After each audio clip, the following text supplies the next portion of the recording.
Tech આત્મનિર્ભરતાને વેગ આપતા ગૃહમંત્રી અમિત શાહે જીમેલ છોડી ઝોહો મેલ અપનાવ્યો હોવાની જાહેરાત કરી દીધી છે. ઝોહોના સ્થાપક શ્રીધર વેમ્બોએ પણ આ પગલાંને ભારતની ટેક આત્મનિર્ભરતા માટે ગૌરવપૂર્ણ ગણાવ્યું છે.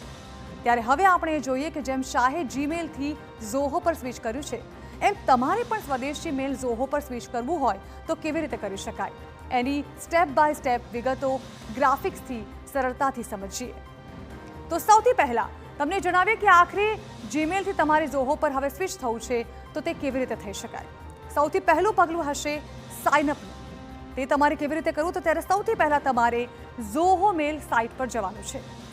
તમે જઈને ઝોહો મેલ ટાઈપ કરશો એટલે તમે ત્યાં તેના પેજ પર જતા રહેશો અને ત્યારબાદ ત્યાંથી તમારે ફ્રી કે પછી પેડ પ્લાન, તમારી મનપસંદ કોઈ પણ પ્લાન પસંદ કરવાનો છે. ત્યારબાદ તમારે ધીમે ધીમે આગળ સ્ટેપ બાય સ્ટેપ વધવાનું છે. ત્યારબાદ તમારે IMAP ચાલુ કરવાનું છે અને જવાનું છે સેટિંગ્સમાં. ડેટા એક્સેસ માટે સેટિંગ્સમાં તમારે જવાનું છે અને ત્યાંથી તેને એક્સેસ કરવાની કોશિશ કરવાની છે. ખૂબ જ ઇઝી આખી પ્રોસેસ રહેશે.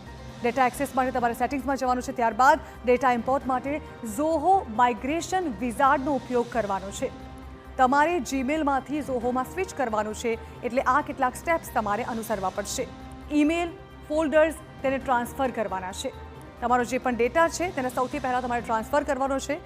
જીમેલમાં ઝોહો એડ્રેસ ઉમેરવાનું છે.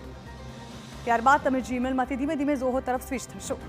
ફોરવર્ડિંગ વેરીફાઈ કરવાનું છે અને ત્યારબાદ તમારે અપડેટ્સ માટે બેંક અને સોશિયલ મીડિયામાં તમારું ઈમેલ બદલવાનું છે. અત્યાર સુધી તમે જીમેલના આઈડી આપેલા હશે, પરંતુ હવે તેને બદલવાનું છે અને કોન્ટેક્ટ્સને પણ નવું ઈમેલ જણાવવાનું છે. મોટાભાગના કોન્ટેક્ટ્સ અત્યારે જીમેલમાં સેવ હોય છે, જે હવે ઝોહોમાં જશે. તો ગૂગલ ટેકઆઉટથી તેનો બેકઅપ લઈ લેવાનો છે. તે બિલકુલ સુરક્ષિત છે અને જેના કારણે તેનો તમામ જે ડેટા છે તે ઝોહોમાં ટ્રાન્સફર થઈ જશે.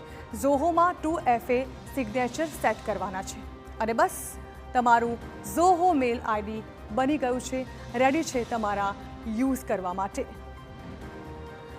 તો આ સાથે જ ફિગર આપણે અહીં સમાપ્ત કરીશું અને વધુ સમાચારો માટે આપ સતત જોડાયેલા રહો TV9 સાથે.